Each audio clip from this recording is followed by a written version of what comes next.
신약성경 디모데전서 제6장 1절 2절 말씀.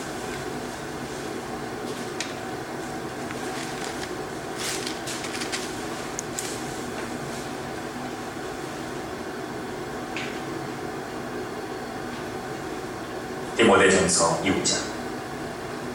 무릇 멍에 아래 있는 종들은 자기 상전들을 범사에 마땅히 공경할 자로 알지. 이는 하나님의 이름과 교훈으로 회방을 받지 않게 하려 함이라. 믿는 상전이 있는 자들은 그 상전을 형제라고 경히 여기지 말고 더 잘 섬기게 하라. 이는 유익을 받는 자들이 믿는 자요 사랑을 받는 자임이니라. 너는 이것들을 가르치고 권하라. 하나님, 이 시간에 주의 말씀을 듣기를 원합니다. 주셔서 가르쳐 주시고 깨우쳐 주시고 인도하시옵소서. 예수님의 이름으로 기도합니다. 아멘. 디모데에게 이제 사도 바울은요, 디모데전서 5장에 들어와가지고 사람들 간에 있어야 되는 정상적인 기독교의 관계에 대해서 가르칩니다. 그 가르침이 오늘 읽은 그 6장 1절 2절까지 연결된다 할 수가 있겠는데요. 우리가 사도 바울의 서신을 보면 흔히 나타나는 그 가르침 중에 하나입니다. 부모는 자식에게 어떻게 해야 될 것인가, 남편은 아내에게, 아내는 남편에게, 자녀는 부인에게, 자녀는 부모에게 어떻게 할 것인가. 그리고 항상 마지막쯤에 나타나는 게 뭐냐면 종은 상전에게, 상전은 종에게 어떻게 해야 될 것인가, 이 문제입니다. 이런 가르침들이 아주 자주 등장하는데, 그런데 여기 6장 1절 2절에도 그 비슷한 이야기가 나와요. 그런데 다른 서신서와 좀 다르게 강조점이 다르다고 해야 될까요? 초점이 좀 다르다고 해야 될까요? 딱 봐서 알 수 있는 것, 첫 번째 무엇이냐면 바로 종들은 상전에게 어떻게 해야 될 것인가에 포커스가 맞춰져 있어요. 상전은 종에게 어떻게 해야 됩니까? 그 얘기가 없단 말이죠. 조금 그게 다른 점이에요. 다른 서신과의 가르침에 있어서. 그리고 종들이 상전에게 어떻게 해야 될 것인가에 대한 가르침의 초점도 역시 마찬가지입니다. 예를 들자면은 에베소서나 골로새서에서 자, 종들은 상전에게 어떻게 해야 된다고 가르칩니까? 보이는 것, 눈 가리기로 일하지 말고 그리스도께 하듯 하라. 이것이 그 종들이 상전에게 가져야 되는 자세예요. 일을 맡았어요. 그 일을 종이 주인이 시켜가지고 일을 하게 됐는데, 그때 어떻게 해야 되느냐? 사람한테 하는 것처럼 하지 말고 하나님한테 하듯이 그리스도께 하듯 하래요. 왜냐? 하나님이 보고 계신다, 이것입니다. 마찬가지로 상전들은 종에게 어떻게 해야 됩니까? 공갈을 치지 마라, 협박을 하지 마라, 으름장을 놓지 마라. 왜냐하면 너나 그 종이나 다 하나님의 밑에 있지 않느냐. 하나님은 종이니 상전이니 이런 외모로 따지는 분이 아니라, 이렇게 얘기해요. 네 위에도 상전이 있지 않느냐. 이것을 상전들에게 말씀합니다. 자, 그에 비해서 오늘 읽은 이 디모데전서 6장 1절 2절은요, 보시면 알겠지만 무릇 멍에 아래 있는 종들은 이라고 1절에 나옵니다. 2절은요, 믿는 상전이 있는 자들은 이렇게 나와요. 그러니까 이건 다 뭐예요? 밑에 사람들에게 뭔가 이야기를 하고 있는 것입니다. 그러니까 우리가 여기에서 깨달아야 되는 건 뭐냐면, 지금 사도의 가르침은요, 모든 케이스를 지금 다 다루는 것이 아니에요. 인간관계에 있어서. 5장에서 보세요. 교회에서 이제 어떻게 해야 됩니까? 노인에게는 어떻게 해야 될 것인가, 또 자매에게는, 형제에게는 어떻게 해야 될 것인가, 이걸 얘기하다가 참가부는 어떻게 돌볼 것인가, 또 장로들은 어떻게 대우할 것인가, 범죄한 자들은 어떻게 얘기할 것인가. 여러분, 이 지금 무슨 얘기입니까? 다른 서신서에 비해서요, 이거는 좀 뭐라고 그래야 될까요? 그 목회자의 입장에 입각한 가르침들을 지금 하고 있는 것이며, 또한 어떤 케이스별로 요런 상황이 요렇게 해라, 저런 상황이 저렇게 해라, 그 얘기를 하고자 하는 것이 아니라 그리스도 안에 있는 하나님의 백성들 안에 어떤 것이 흘러나가야 될 것인가, 그 근본 이치에 대해서 얘기하고 있어요. 그것을 깨달으면요, 모든 경우에 올바로 다 적용할 수가 있단 말이에요. 자, 그렇게 가르치는, 그러니까 이건 요건 요렇게 해라 저건 요렇게 하는 어떤 그 경우의 수를 얘기하는 것이 아니라 그리스도인들이 가져야 되는 기본적인 어떤 소양들을 이야기하는 가운데 마지막에 어떤 경우를 예를 드는 거예요? 예? 종의 경우를 예를 드는 것이에요. 근데 1절에서는 자, 멍에 아래에 있는 종들은 이렇게 나옵니다. 2절은요, 믿는 상전이 있는 자들은 이렇게 나옵니다. 그러니까 이건 뭐냐면 똑같이 종이지만 예를 들어서 1절을 좀 단순화시키자면 믿지 않는 상전에게는 어떻게 할 것인가, 예? 2절은요, 믿는 상전에게는 어떻게 할 것인가, 이 문제를 얘기하고 있습니다. 왜 그러면 이 얘기를 왜 상전 얘기는 빼고 왜 종들 얘기만 할까요? 무엇이라고 그랬습니까? 지금 케이스별로 경우에 따라서 설명하는 게 아니다 그랬어요? 근본 가져야 되는 어떤 기독교인들의 근본적인 진리, 교훈을 얘기하고 있는 것이다. 그러니까 우리는 이 구절들에서 나는 종이 아니네 하지 마시고 우리가 반드시 갖추어야 되는 어떤 기본적인 소양들이죠. 그게 무엇인지를 발견해내야 된다는 것입니다. 기독교인들이 가져야 되는 소양이라고 제가 말씀드렸어요. 그 5장에서 계속 그것을 좀 이해하기 쉽게 흔히 쓰는 단어로 얘기할 때 제가 뭐라고 그랬습니까? 상식이라고 얘기했습니다. 상식. 물론 세상에 있는 상식 얘기하는 것이 아니에요. 기독교회 안에 있는 기독교인들이 마땅히 가져야 되는 어떤 진리, 체계, 이걸 저는 상식이라고 이해하기 쉽게 설명을 했습니다. 지금 여기 6장 1, 2절도 마찬가지예요. 어떤 상식을 지금 이야기하고 있고 그리고 그것을 설명한 후에 사도는 디모데에게 너는 이것을 가르치고 권하라 라고 마무리 짓고 있습니다. 그러니까 디모데가 이 상식을 깨닫고 그 다음에 그것을 여기 이 기독교인들 나머지 성도들에게 잘 전하고 가르쳐야 되는 그 임무가 주어지는 것이라고. 자, 그러니까 우리가 이 상식을 잘 소유해야 됩니다. 첫 번째 봅시다. 믿지 않는 상전이 있어요. 근데 종은 믿고 예수를 믿어. 자, 요 두 경우만 딱 놓고 봐보세요. 둘 중에 누가 하나님의 뜻대로 살겠습니까? 말 하나마나 믿는 종이겠죠? 사회적인 지위는 상전이 훨씬 높습니다. 하지만은 영적으로 볼 때 누가 더 올바른 길로 갈 것이며 누가 더 하나님의 뜻에 맞는 그런 행동들을 할 수가 있겠습니까? 생각들을 할 수가 있겠습니까? 믿지 않는 종, 믿는 종이겠죠? 믿지 않는 상전이 설사 귀족이고 공부를 많이 하고 돈이 많고 지위가 높고 뭐 기타 등등 할지라도 그럴지라도 믿는 사람이 훨씬 더 진리를 알고 하나님의 뜻대로 살 수 있습니다. 그러나 그렇다고 해서 내 상전을 업신여기면 된다 안 된다? 안 된다는 거예요. 자, 이게 종과 상전의 문제인데 제가 말씀드렸잖아요. 이것은 모든 경우에 다 적용될 수 있는 어떤 상식을 얘기한다고 그랬어요. 자, 봅시다. 예를 들어서 교회 안에서 보자면 나보다 나이 많은 사람이 있어요. 근데 신앙은 객관적으로 볼 때 내가 더 좋아. 자, 그러면 이 두 사람인 경우에 어떤 사람이 더 하나님의 뜻을 잘 알고 하나님의 뜻대로 행하겠습니까? 나이가 어리지만 신앙이 높은 사람, 신앙이 좋은 사람이 아무래도 하나님 뜻대로 더 잘할 수가 있겠죠? 그렇죠? 이와 같은 여러 가지 경우가 있을 수 있어요. 하지만 그럴지라도 어떻게 해야 돼요? 내가 더 믿음이 좋네 하고 잘한 척하면 돼요? 안 돼요? 안 됩니다. 그럼 어떻게 해야 됩니까? 범사에 마땅히 공경할 자로 알라. 이게 주님의 명령이에요. 범사에는 뭐예요? 모든 경우에 있어서 존경하라는 것이에요. 모든 경우에 있어서. 이게 쉽게 안 된단 말이에요. 왜냐하면 내게 지혜가 있고 저 사람은 지혜가 없어. 그러면 딱 보면 뭐가 보여? 미련한 게 보여. 근데 어떻게 존경해? 네? 내가 더 은사와 능력이 많아. 저 사람은 그냥 껍데기밖에 없어. 근데 어떻게 존경해? 이 참 쉽게 얘기할 수 있는 문제가 아니에요. 자, 부부가 있습니다.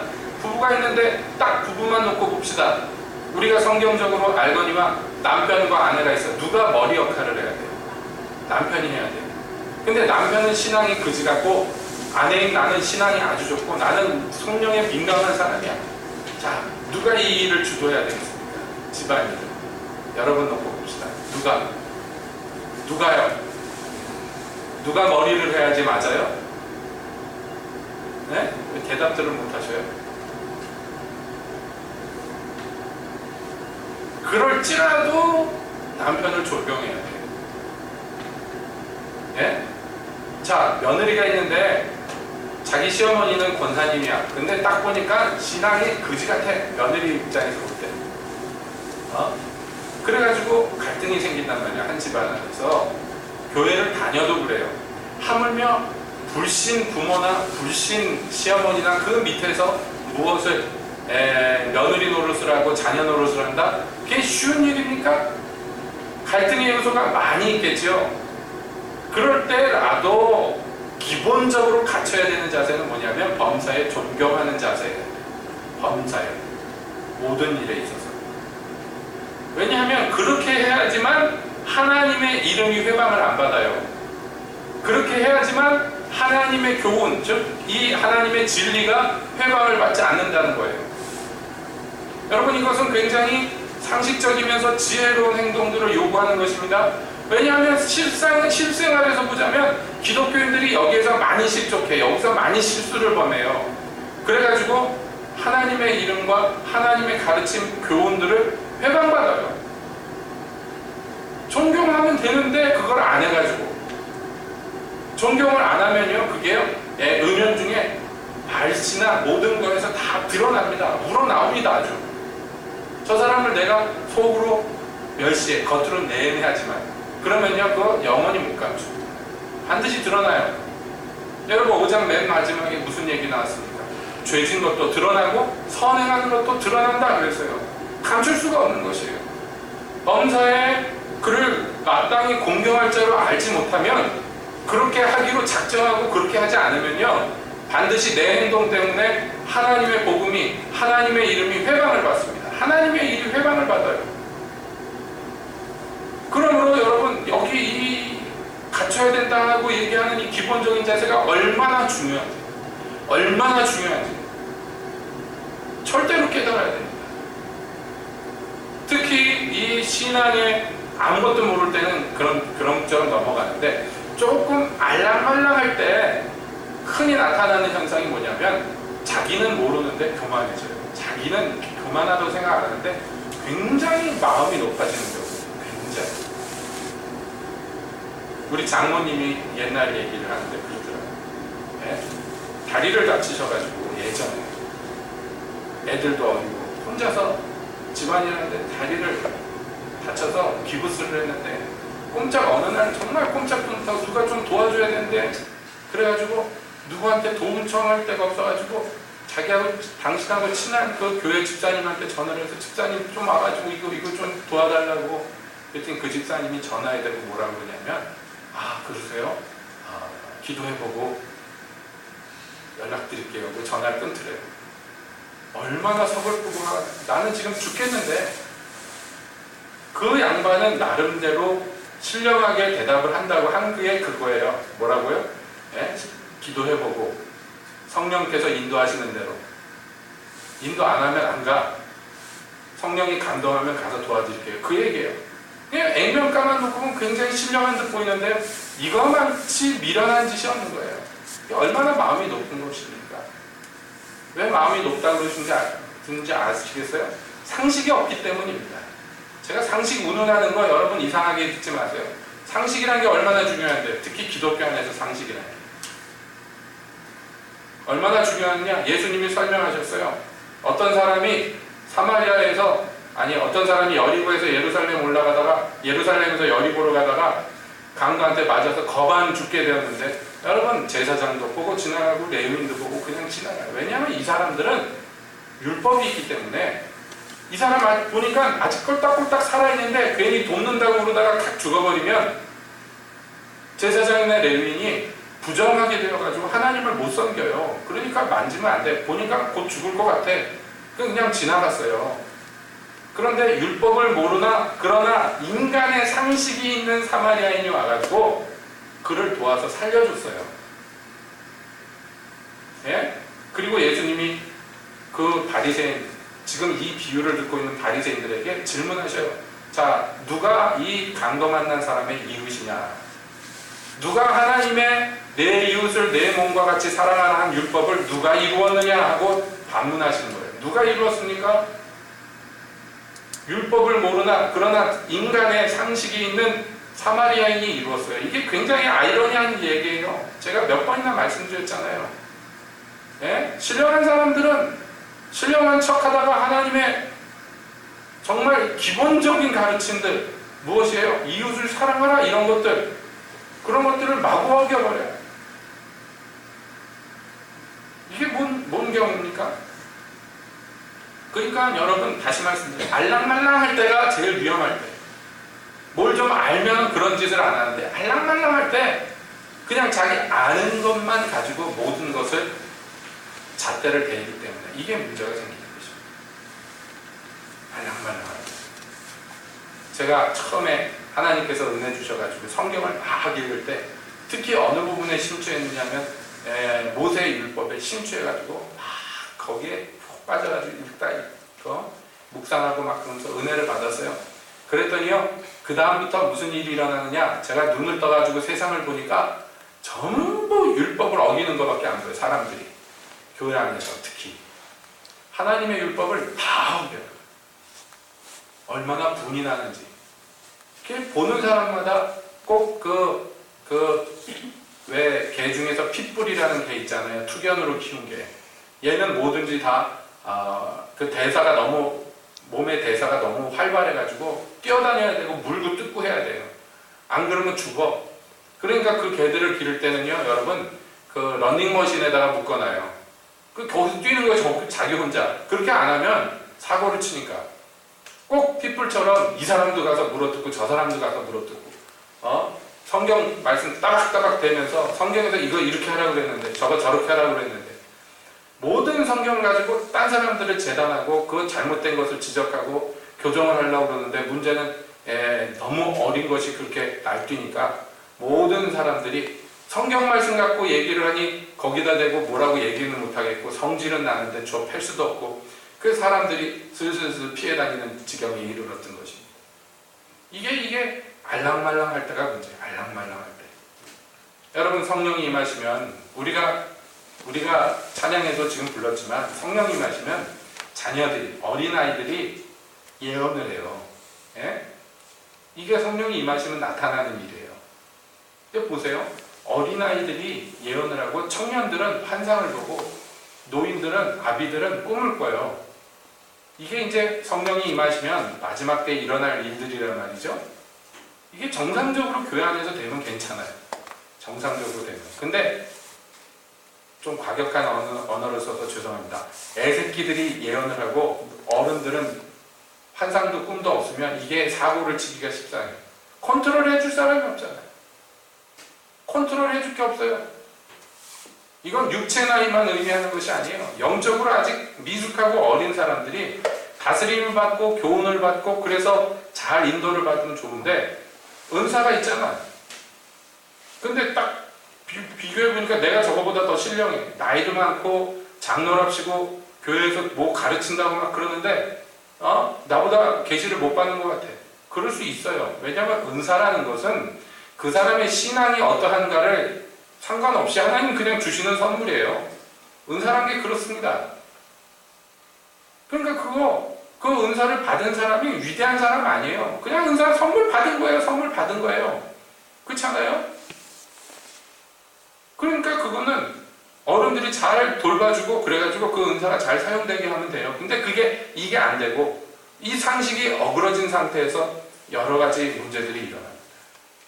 한참 다미선교회가 예전에 재림 날짜 막 지정해 놓고선 사회적으로 무리를 일으킬 때 그때 그 다미선교회를 중심으로 해가지고 말세에 대해서 예언을 받았다 하는 예언자들이 엄청나게 일어났는데요. 그렇게 예언받아서 예언자 노릇하는 사람 중에서 어린아이들이 좀 됐어요. 어린아이들이 몇 명 있었어요. 이제 뭐 한 10살쯤 된 애가 막 예언을 합니다. 저거 마이크에다가 예언을 하면 그 앞에 어른들이 전부 아멘 아멘 하면서 듣습니다. 다 좋아요. 좋은데 그 아멘 아멘 하는데 그 집회를 어머니 아버지 부모 되는 이가 애를 모시고 다니면서 집회를 하는데요. 딱 봐도, 눈으로 봐도 이게 관계가 역전이 돼 있어요. 애가 상전이야. 부모들이 종이에요. 왜 그렇습니까? 얘는 하나님의 지금 예언의 말씀을 하는 그런 아주 그 거룩한 성자 같은 거고, 비록 내 배 아파서 난 자식이지만 내가 이러쿵저러쿵 하면 안 돼. 이렇게 돼버려요. 제가 그 모습을 보고, 한 집회에서 그 모습을 보고, 아이고 글렀다. 그 부모도 건드리지 못하니 저거를 누가 제어할까, 그런 생각이 들어요. 예? 예언을 애가 할 수 있어요. 그거 축복이에요. 은혜예요.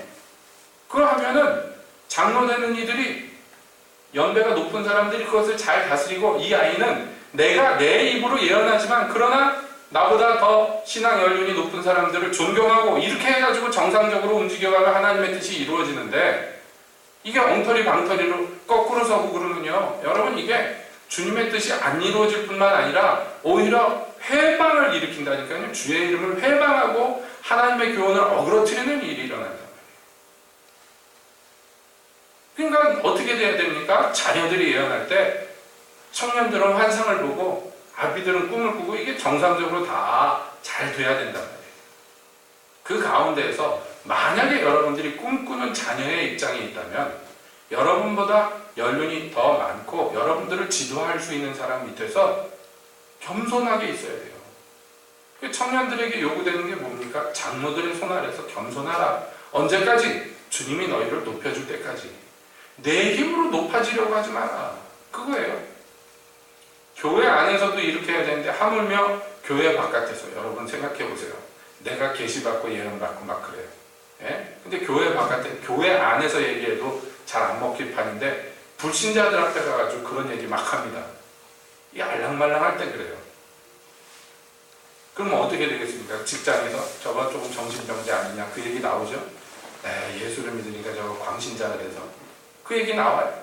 어디 교회 다닌다는데 그 사입이 아니야? 얘기 나오는데, 이게 다 뭐예요? 하나님의 이름과 그 교훈을 회방받게 하는 거예요. 나의 지혜롭지 못한 행동 때문에. 만사에 존경하는 것은 내가 먼저 나서서 떠드는 게 아니라 그 사람의 말을 먼저 청중하는 자세예요. 그렇죠? 그렇습니까? 안 그렇습니까? 여러분, 그러므로 사랑은 무례히 행치 않아요. 내가 신앙이 좋고 신령한데 무례해. 그러면 나는 병든 거예요. 그러므로 예의라는 것이 딴 게 아닙니다. 여기 성경에서 얘기하는 것처럼 범사에 그 일을, 내 상전을 존중하는 거예요. 존중하는 거예요. 그럼 그 사람이 잘못하면 어떻게 합니까? 여러분 그런 생각이 들 때 있잖아요. 그 잘못한 거, 어떤 때는 가서 잘못한 거 얘기해 줘야 될 필요도 있어요. 그런데 그럴 때라도 절대로 이 존중하는 것을 잃어서는 안 돼요. 사랑과 존경을 가지고 하는 행동들 하고요, 무례하게 막 짓거리는 거하고는 전혀 다릅니다. 그렇기 때문에 제가 계속 강조하는 거예요. 5장, 6장 지금 넘어오면서 기독교인들이 기초적인 상식만 있어도 하나님의 이름을 회방받는 일이 확 줄어들 거예요. 예? 교회 사람들이 무례하게만 안 해도 확 줄어들 거예요. 그렇죠? 우리가 주님의 뜻을 이루다가 애매하게 핍박받는 것 같고 뭐라 그러는 거 아니에요. 그건 귀한 겁니다. 근데 미련하게 굴고 또는 악독하게 굴어가지고 핍박을 스스로 자초하면요, 그건 뭐 누구에게 하소연할 일이 없어요. 맞을 일이 있어서 맞는 건데 그거 어떻게 할 거예요? 맞을 짓을 해서 맞는 건데. 그러므로 여러분 여기 이 교훈에서 말씀하고자 하는 그 진리, 그 엑기스를 여러분들이 뽑아내셔야 돼요. 나는 종이 아니니까 그러지 마시고 여러분 어떻게 할 거예요? 특히 직장 생활 하실 때 그런 거 보잖아요. 불합리한 못돼 먹은 상사가 얼마나 많아요. 그치요? 세상에서 보면. 그런데 어떻게 대우할 거예요? 그 악한 거에 동조하라는 얘기 아닙니다. 그 악행에 함께하라는 거 아닙니다. 하지만 그래도 범사에 마땅히 공경해야 된다는 이 기본적인 상식을 잃어버려서는 안 돼요. 그것이 주님의 이름을 높여드리는 일입니다. 전에 말씀드린 기억이 있습니다만은 제 졸업할 때쯤, 대학교 졸업할 때쯤 돼서 모든 전교 학생들이 미워하는 교수가 있었어요. 사실 미움받을 만한 짓을 했어요. 오만 나쁜 짓을 다 하는 사람이었어요. 그래가지고 책도 자기 책만 꼭 학기 초에 이 책 갖고 공부한다고 책 사라고 하는데 무지하게 비싸요. 근데요, 그거 사면요, 그 책 갖고 공부 한 번도 안 해요. 수업 시간에 한 번도 안 써요. 그거 갖고. 그냥 책만 팔아먹는 거예요. 그것도 한두 번도 아니고. 그리고 제일 화딱지 나는 게 뭐냐면 차라리 시험을 치란 말이에요. 시험을 치지 않고 숙제를 내줘서, 세상의 대학생들한테 숙제를 내줘가지고 그걸로 학점을 매기는데, 숙제도 황당무계한 게 자기 책을 읽고 그거를 요약을 해야 되는데 최소한 원고지 100장 이상 이렇게 나와요. 여러분, 원고지 100장 동안 쓸데없는 얘기를 그걸 쓰려면요 스트레스를 받아요. 무지하게. 이 책이 유익하고 아주 좋은 책이면 모르겠는데 책 자체도 그지 같아요. 얼마나 짜집기를 해서 이 책에도 조금 저 책에도 조금 베껴가지고. 그러니까 비난받을 만하고 막 그랬습니다. 그래서 굉장히 미움을 받았는데, 특별히 그 교수님이 저를 좀 안 좋아했어요. 왜냐하면 선배들이 꼭 그 얘기를 했거든요. 입학생들한테. 그 교수 시간에 절대로 수강 신청해야 된다. 안 하면 찍힌다. 근데 제가 그 신입생 오리엔테이션을 안 가는 바람에 저희 과에서 저만 신청을 안 하는 거예요. 처음에. 그래가지고 찍혔어요. 그래서 저를 처음 보는 순간 그랬어요. 누구냐고. 그래서 아무개입니다. 우리 과에서 처음 보는데, 저도 교수님 처음 보는데요. 그랬더니 자네가 전교에서 유일하게 내 시간에 수강 신청 안 한 사람이구만. 그래서 내가 출석부에서 빨간 줄로 이름을 박박 지워버렸다고 면전에서 막 화를 내는데 난감하더라고요. 그래도 어떻게든지 존경하는 모습을 보이자, 인사도 잘하고 겉모양이라도 다 그렇게 했어요. 전교생들이 막 화낼 때 거기 동참 안 했습니다. 그런데요, 참 나중에 다 쓸 때가 있다고 제가 말씀드렸죠. 졸업 못할 뻔했는데 그 양반이 가가지고 서무과를 뒤집어 엎어놓는 바람에 제가 졸업을 했습니다. 꼭 그렇게 무슨 유익을 얻어서 그러는 것이 아니라, 여러분, 악인도 악인의 날에 쓸모가 있게 하나님이 만들어 놓으십니다. 우리가 그 모든 거 다 알 수 없습니다. 그러나 우리의 생각의 초점은 어디에 맞춰져야 되느냐면, 내 하는 행실이 하나님의 나라와 그의 이름과 그의 도를 회방하게 만드느냐, 그렇지 않으면 악인의 마음이라도 녹일 수 있게 만드느냐. 여러분, 여기에 우리가 생각의 초점을 맞춰야 돼요. 내가 잘하고 내가 옳고 그게 무슨 대단한 일입니까? 내 자존심이 세워지고 내 이름이 높아지고, 여러분, 그건 관심 가질 일이 아니잖아요. 우리 관심은 거기에 있으면 안 되는 줄로 압니다. 그 다음 문제는요, 자, 예수 믿는 상전이 있을 경우에 어떻게 해야 될 것인가? 이거는 한 발 더 나가는 문제입니다.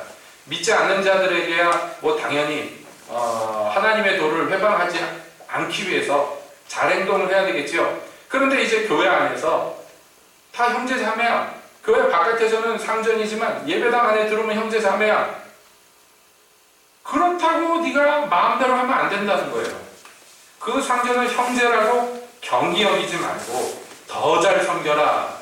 왜냐? 믿지 않는 사람들은 뭐 잘 섬겨야 되겠지만, 믿는 상전인 경우에는 내가 잘 섬기면 그 사람이 유익을 받는데, 그 사람이 누구냔 말이에요. 내 행동 때문에 유익을 받는 그 사람은 바로 하나님을 믿는 자요, 하나님의 사랑을 받는, 하나님이 사랑하시는 자란 말이에요. 그러니까 그 사람을 유익되게 하는 게 얼마나 더 좋아요. 여러분, 이것도 지금 제가 계속 상식이라고 말씀드리는데 굉장히 기초적인 사고방식, 행동 양식이에요. 자, 예수 믿기 때문에 더 허물이 없을 수 있어요. 형제 자매니까 더 허물이 없을 수가 있잖아요. 그래도 그 가운데에서 잊지 말아야 될 것들이 있단 말이에요. 잊지 말아야 될 것들. 이게 되게 중요합니다. 제가 제 동료 목사님들한테도 그런 얘기를 하고, 또 믿는다 하는 사람들에게 그런 권고들을 좀 하는데, 뭐냐면 친하다고 해서 목회자가 막 반말하면 안 돼요. 예? 친하니까 허물이 없으니까 그렇잖아요. 예? 친하니까 막 그렇잖아요. 그래도 공경해야 돼요. 꼭 상전이 아니더라도 더 잘 섬겨줘야 돼요. 여기 우리 이렇게 모였지만 딱 보세요. 우리 남은정 집사님이 여기서 막내잖아요. 그렇잖아요. 예? 남은정 집사님이 막내라고 그래가지고 야 은정아 이러면 안 돼. 교회에서 그러면 안 돼요. 저희 집사람이 예전에 우리 남은정 집사님 보고 찬미 엄마 어쩌고 저쩌고 그래서 제가 나중에 집에서 막 뭐라고 그랬어요. 사모가 지금 집사님한테 찬미 엄마가 뭐냐고. 찬미 엄마가 친하니까 막 특히 여자들끼리는 그런 말 막 나오잖아요. 그럼 그게 덕이 되냔 말이에요. 그 사람이 하나님의 사람인데 하나님이 사랑하는 사람인데 더 존귀하게 여겨야지. 그렇지 않아요?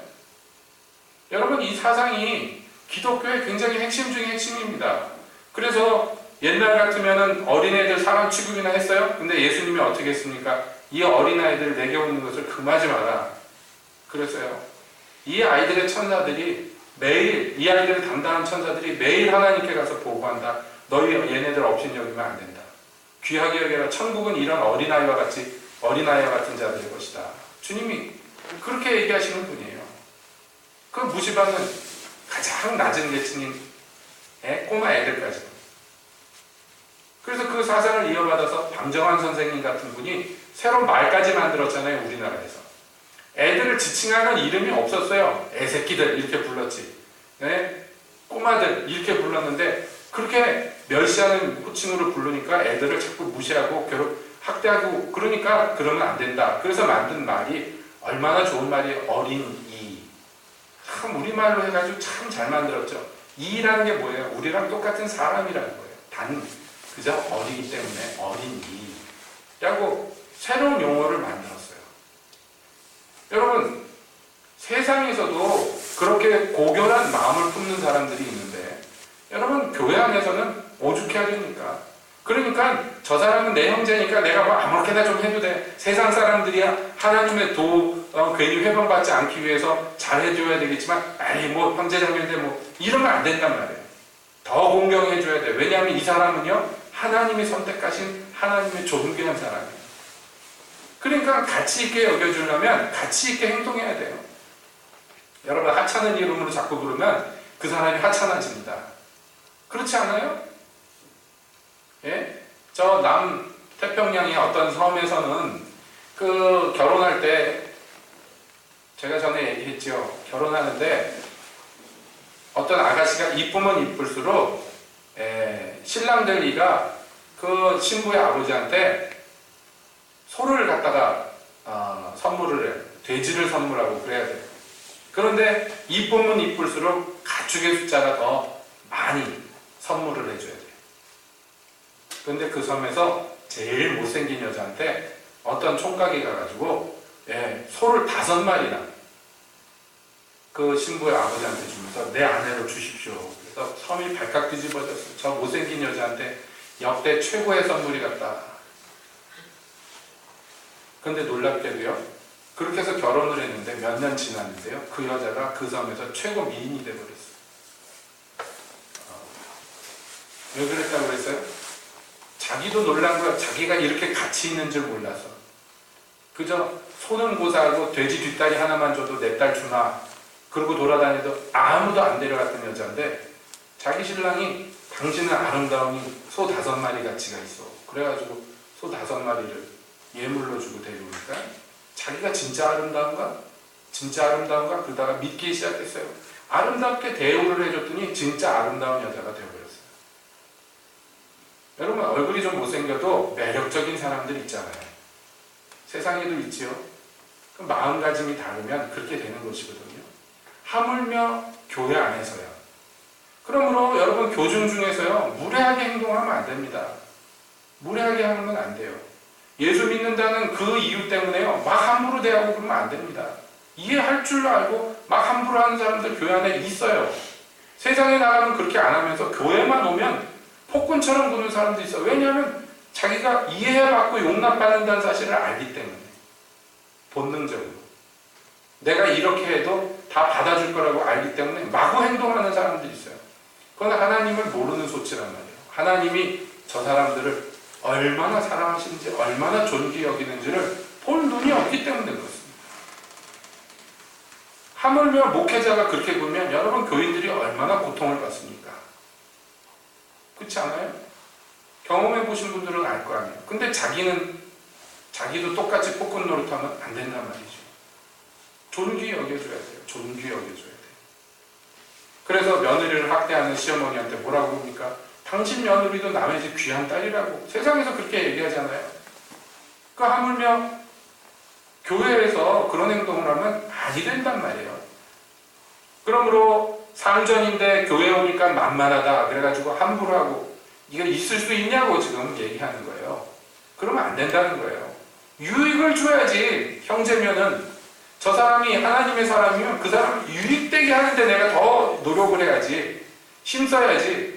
무엇이든지. 여러분 지금 제가 얘기한 것들 사실 무슨 깊이 있는 얘기 같지도 않고 무슨 신령한 얘기 같지 않을 수도 있어요.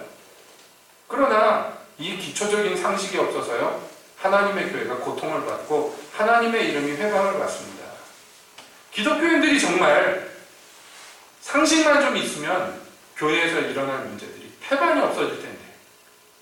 그러니까 어떻게 해야 되느냐? 여러분 근본적으로 저나 여러분 모든 사람들이요, 그러니까 하나님을 경외해서 지혜를 얻어야 돼요. 교회 생활할수록 지혜로워져야 돼요.